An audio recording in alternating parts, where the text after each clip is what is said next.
Haka kerteng pap hakun pom sim bakui. Amen. Kaji pule na gospel bakui kitbum Matthews.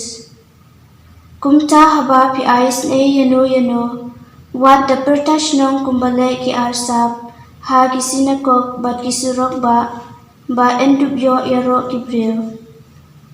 Haba pi duai wat long kum ki arsap na ba ki ek ban yen ban duai ha ki sinagog bat ki dong chung ki surok ba endubyo I ki bril. Haba pi duai wat bun kiten kum ki centil ki batarai ba en kam shashko ki haba labun kiten. Ka gospel jong try. Kajing ya ro ya me ka Chris. Ka ayom len kadai ka ayom ka bakar pang na ka bentar chungi ha ka ba ngiyo lat ban puson ya kaching sha shitom bat kaching yap jo Chris halor ka ding na. Kadai ru ka ayom ka ba pen ken mau bat ken tu yangi bangi day banle ya kine kilai tli kiri short chong ka balang. Kita kidai banle isne man sha ching it bat ban duai. Ichisu menta kamet bukan tuyengi uong ha gospel katkum Matthews kalanong kaba ter haba pile isne wat pertashnong kumbale ki arsam haba pisha ching it wat le sungsi batru haba pidwai wat buntin kum ki gentle.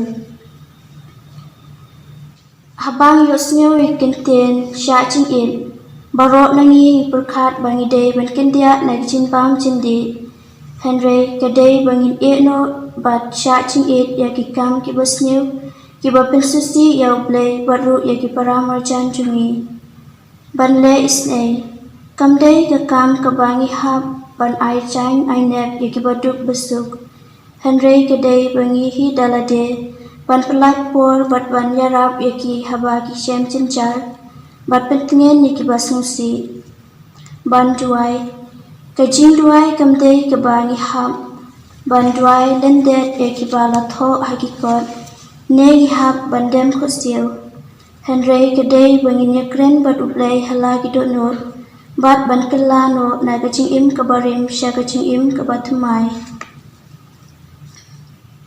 te kohenmen kapara kristan ba tung simdenta shit hem hakane ka ayom len ta kabangi pusan chilew ya kaching sha shitom bat kaching yabu Chris bat ru tungi duai lem na kabenta kaching kala kabamut chung kinong pom eniro Jesus Christ Chinam la chinam amen.